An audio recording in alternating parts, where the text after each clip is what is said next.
Graça e paz em nome de Jesus, a todos que estão nos ouvindo nessa manhã. Eu gostaria de saber como que você está nessa manhã, em relação à tua esperança. Você tem esperança? Tem essa esperança, viva a esperança dentro de você? Hoje nós vamos meditar num texto muito abençoado, um texto que Deus já ministrou muito a minha vida, principalmente nesse quesito de esperança. E por isso eu coloquei como tema, de Ezequiel 37, uma mensagem de esperança. Vamos orar?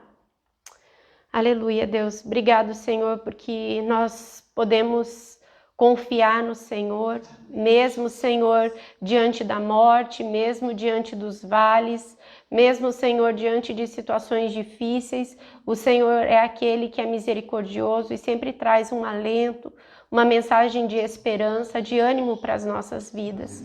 Aviva-nos, Senhor, nessa manhã. Se acaso alguém aqui, Senhor, estiver com a esperança, Senhor, ali morrendo, Pai, que o Senhor avive em nome de Jesus, mediante a Tua palavra, Pai, em nome de Jesus. Amém.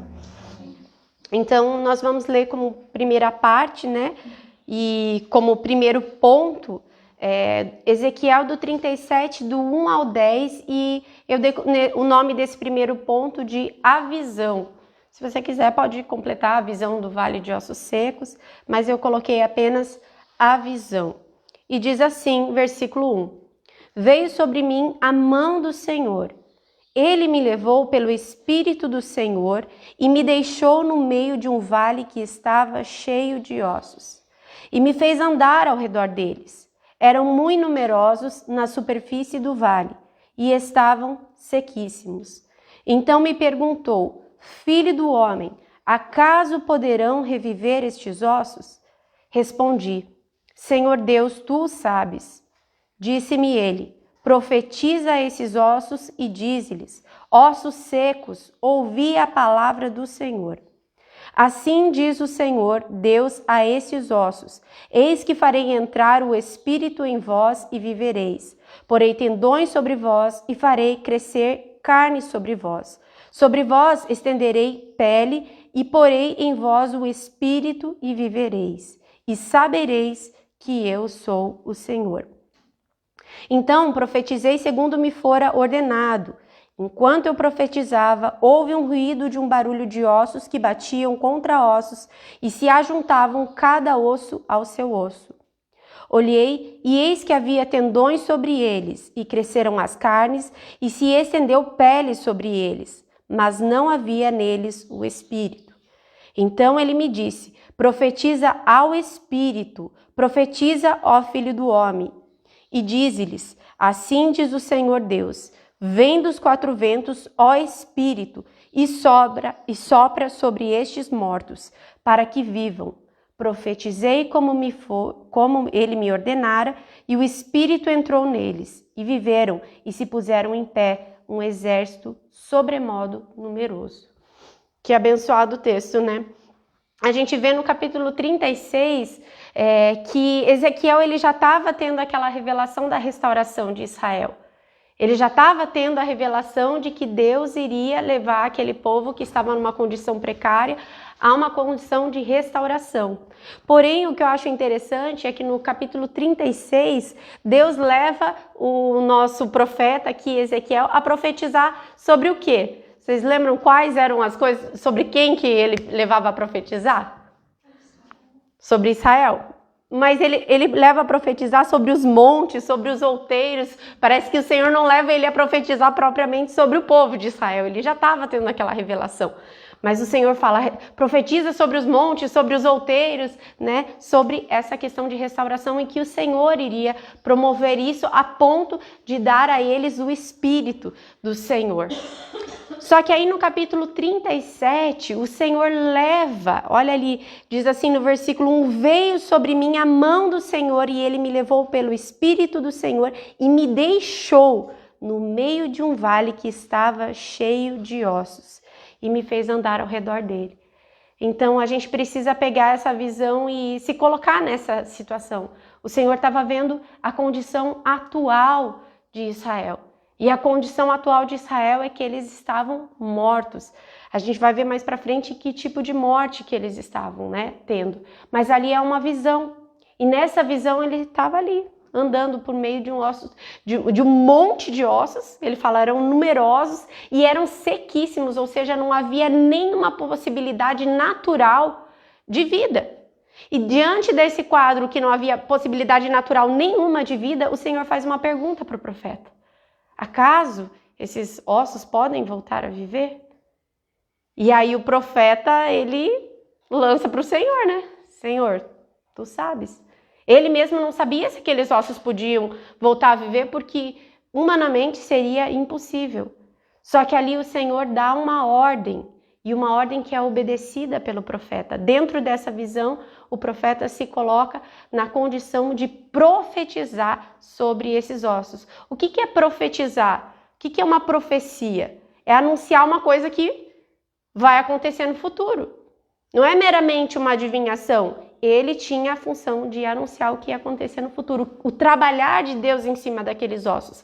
E a primeira coisa que ele profetiza ali, ele diz assim, versículo 4, disse-me ele, profetiza a esses ossos e diz-lhes, ossos secos, ouvi a palavra do Senhor. Então agora, essa profecia de restauração que antes se dirigia aos montes, aos outeiros, se dirige àqueles ossos secos. Ouçam a palavra do Senhor.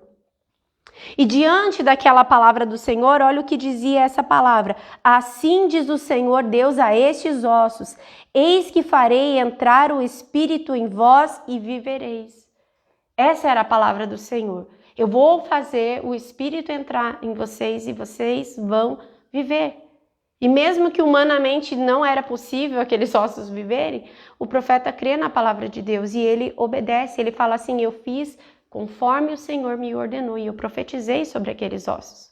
E o que aconteceu quando ele cumpre essa palavra profética ali, profetizando sobre os ossos? Começou a haver aquele ruído. Então aqueles ossos que estavam sequíssimos, eles começam a se bater, e osso contra osso, e aquilo começa a formar, né? Como se fosse ali um esqueleto, cada parte unida a seu corpo, e de repente começam a haver tendões, músculos e pele. Porém, o profeta olha para aqueles ossos e ele ainda não vê vida. Não tem vida naqueles ossos.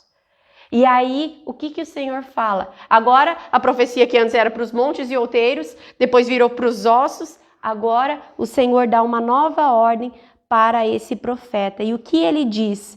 Olha lá, versículo 8, né, que eu falei agora, e versículo 9 diz assim, então ele me disse, profetiza ao Espírito. Para que haja restauração, nós precisamos profetizar aos mortos e depois profetizar ao Espírito. E ele diz assim, o que ele tinha que profetizar ao Espírito? Ele diz assim, assim diz o Senhor Deus. Não era uma profecia, não era uma palavra dele, né? Uma direção de Deus. Vem dos quatro ventos, ó Espírito, e assopra sobre estes mortos para que vivam. E aí o profeta, na condição de obediência ali a Deus, ele diz, versículo 10, profetizei como ele me ordenara e o Espírito entrou neles. E viveram e se puseram em pé um exército sobre modo numeroso. E essa foi a visão. Então essa é a primeira parte. Não sei se você já teve alguma visão da parte de Deus. Às vezes a visão ali, né? O Senhor, no versículo 1 diz assim, veio sobre mim a mão do Senhor e conduziu ele a esse vale. Você já teve uma visão do Senhor? De alguma situação, só que naquele momento você ainda não compreendia o que Deus estava querendo te falar com aquilo? Eu já tive sonhos, né? Eu tenho nunca lembro assim de uma situação onde eu tive visão, que a diferença entre visão e sonho é que a visão você está acordado e o sonho você está dormindo, né? E eu já tive muitos sonhos que eu creio que eram sonhos proféticos porque eles aconteceram conforme estava escrito. Só que a visão em si, ela precisa de uma revelação, de um acompanhamento. E do versículo 11 ao 14 a gente vai ver que o Senhor deu a revelação do que o Senhor queria dizer com aquela cena que o Senhor tinha revelado para Ezequiel. Vamos ler do versículo 11 ao versículo 14 e nesse ponto, que é o ponto de número 2, a gente vai ver o significado da visão. Então primeiro a gente viu qual foi a visão, né? a visão, que era o ponto número 1, e agora a gente vai ver o significado da visão. Eu gosto muito quando o Senhor dá o significado da visão, que a gente não precisa ficar, né, tateando, assim, pensando, o que será que Deus quis dizer? Né? Para os discípulos, eu gosto muito porque nas parábolas as pessoas ficavam tateando, o que será que ele quis dizer com isso? Mas para os discípulos, Jesus vinha e explicava para eles a parte, o que significava aquela parábola. E aqui o Senhor também ele vai se mostrar para aquele profeta qual era o significado da visão. Então vamos ler do 11 ao 14? Diz assim: Então me disse, filho do homem, estes ossos são toda a casa de Israel. Então, primeira parte, quem são os ossos? A casa de Israel. Por que ele viu esses ossos, né? Eis que me dizem, os nossos ossos se secaram e pereceu a nossa esperança. Estamos de todo exterminados. Então, era dessa forma que o povo de Israel estava se sentindo. Era dessa forma que o povo de Israel estava se sentindo e eles diziam para Deus: Senhor, nossos ossos estão secos, nós estamos exterminados e pereceu, ou seja, morreu a nossa esperança. Eles estavam, a gente sabe do contexto ali que o povo de Israel estava, né, sendo levados ao exílio, sendo levados à Babilônia por conta da desobediência deles mesmos, do próprio afastamento, do próprio abandono de Deus, eles abandonaram ao Senhor e eles estavam agora colhendo as consequências. E a Bíblia fala, né, que o salário do pecado é o quê? A morte. Então eles estavam colhendo a morte. A morte ali, né, espiritual, a morte, a separação de Deus, a morte, a separação do propósito de Deus, todo mundo espalhado na Babilônia. Então aqueles ossos secos se tratava justamente do povo de Israel. Quando o profeta vê aqueles ossos espalhados, é o povo de Deus que está espalhado.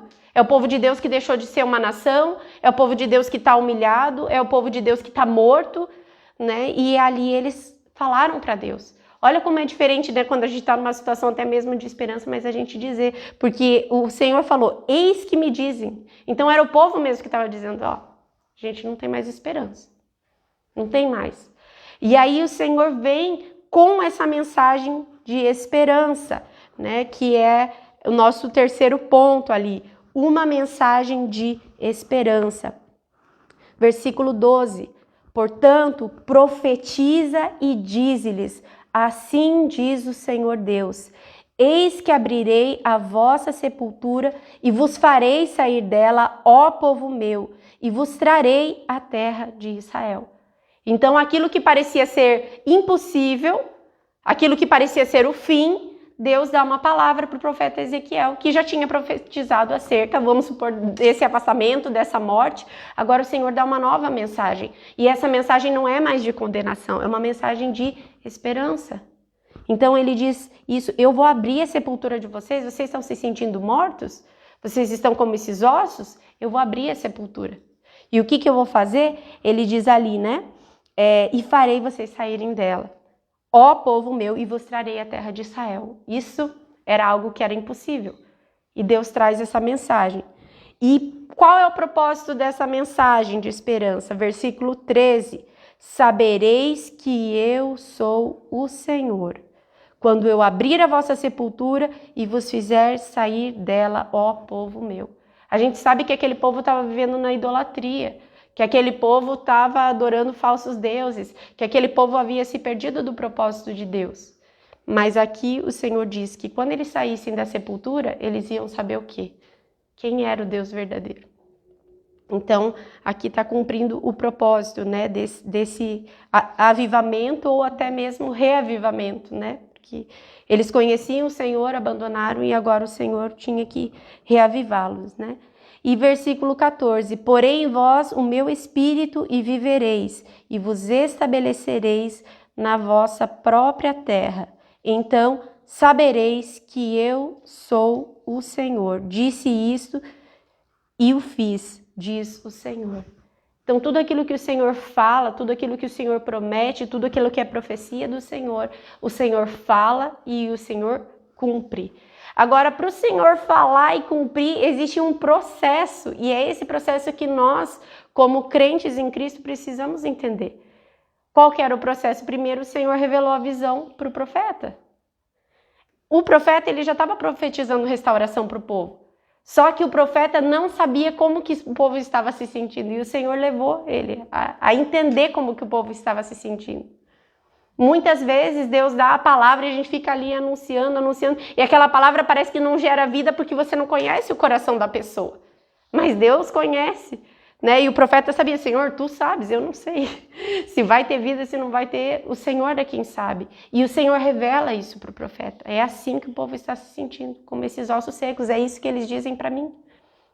Só que você vai ter que chegar a esse povo com uma mensagem. E qual é essa mensagem? Não é qualquer mensagem, não é uma palavra de autoajuda, é a palavra do Senhor.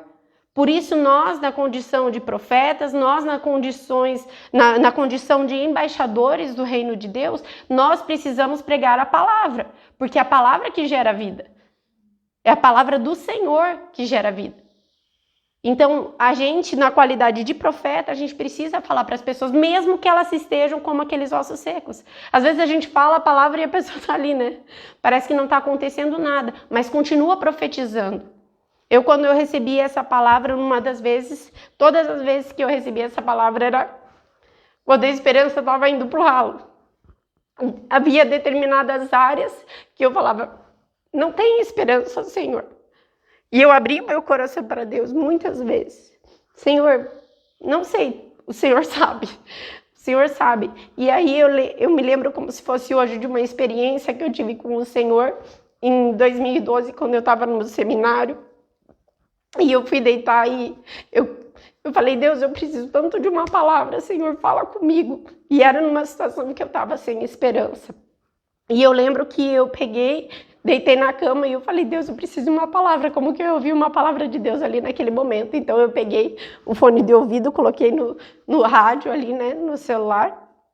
E quais foram as primeiras palavras que ali o pregador começou a falar? Eu peguei na metade da pregação e ele falava assim, profetiza, profetiza.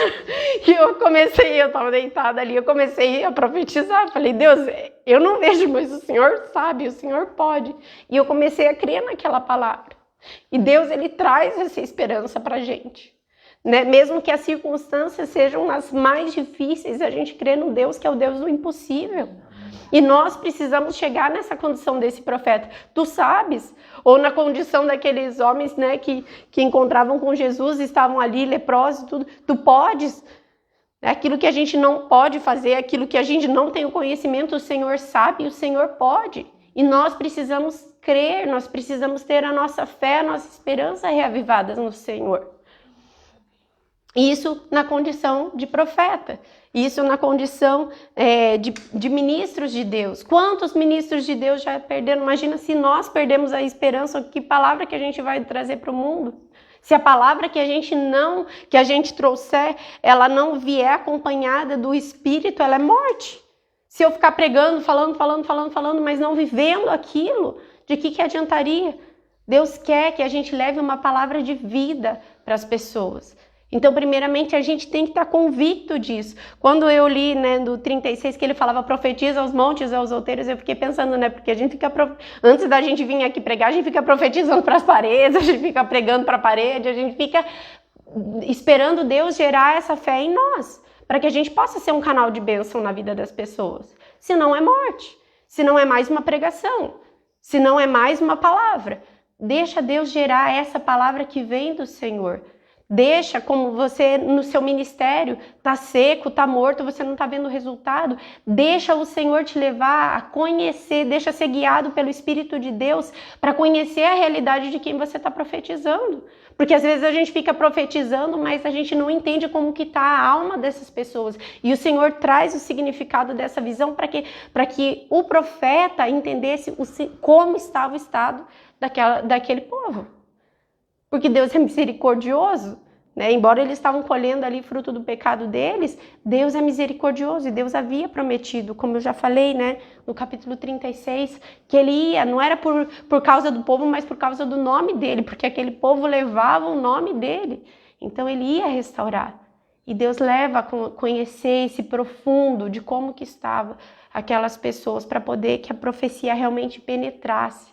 E vem nesse processo O processo que vem os ossos com os ossos, faz aquele barulho, faz aquele estrondo, depois vem os tendões, depois vem o músculo, depois vem a pele, mas ainda assim precisa do Espírito de Deus. E daí nessa hora que precisa do Espírito de Deus, você está acompanhando uma vida, você vê que há um crescimento, você vê que há um movimento. O que você vai fazer? Profetiza o Espírito. Né? Que o Espírito venha sobre a vida daquela pessoa, você começa a orar pela pessoa. Tem momentos que Deus leva você a falar com a pessoa e tem momentos que você precisa se dirigir ao Espírito. O Espírito Santo entra sobre aquela vida. Ela está ali, tem um movimento, tem um ruído, mas ela ainda precisa de vida, ela precisa do Espírito do Senhor. Isso eu estou falando na condição de profeta, porque foi a primeira parte. Agora, quem sabe você não está nessa condição, você está na condição de morto. Quem sabe você está na condição de eu estou insensível, porque o morto ele é totalmente insensível. Às vezes a pessoa ouve a palavra de Deus e está ouvindo e fala, eu não sinto nada, não traz resultado sobre a minha vida. Continue ouvindo a palavra do Senhor até que o Espírito venha sobre você, até que o Senhor reavive você. Então ouça a palavra do Senhor, ouça, a Bíblia fala em Apocalipse, ouça o que o Espírito diz às igrejas. Continue ouvindo a palavra do Senhor, até que venha a esperança, até que o Senhor venha te renovando. É um processo, mas não pare no meio desse processo. Deixe o Senhor completar essa obra que Ele começou na sua vida. Né? E a esperança, a falta de esperança, eu coloquei aqui que ela se divide em 2 pontos. Como que uma falta de esperança pode se manifestar de 2 pontos? Vai depender um pouco de como que é, às vezes, o nosso temperamento, né? Porque a falta de esperança pode ser um desânimo. Às vezes você está dentro da igreja, mas você está desanimado. Você está ali, não tem fervor, você canta o louvor, mas você não tem fervor. Então, ela se expressa numa forma de desânimo, de apatia. Você não espera mais nada de Deus. Então, você está ali, mas você está desanimado. E a outra coisa que também é um sinônimo de falta de esperança é desespero. Porque o desespero vem da palavra falta de esperança também. Que você se desespera, né? A gente viu e vê, né, presente em até algumas histórias bíblicas, onde as pessoas falam, nós nos desesperamos da nossa própria vida, vamos morrer. Não tem outra alternativa. Né? Na tempestade, o que acontece com os discípulos do Senhor? O Senhor não se importa que a gente morra, a gente está sem esperança, a gente não tem a esperança de que algo vá nos salvar dessa condição que nós estamos. Então, qual será que é a condição hoje que você se encontra? Você se encontra em fé, profetizando, mesmo ainda sem ver a plenitude, né, da promessa se cumprindo, ou você se encontra numa situação de desânimo, de desesperança, de desespero, né? Seja qualquer uma das suas condições, eu quero que você ouça a palavra do Senhor. Ouça a palavra do Senhor e seja guiado pelo Espírito do Senhor. Ah, mas eu ainda não tenho o Espírito, continue ouvindo a palavra do Senhor. E se você tem caminhado com alguma pessoa, você também pode pedir, Espírito, entra na vida daquela pessoa, enche aquela pessoa, torna aquela pessoa a viver, né? E assim a gente caminha em fé, em esperança. Em 1 Coríntios 13, né, eu amo esse texto, né?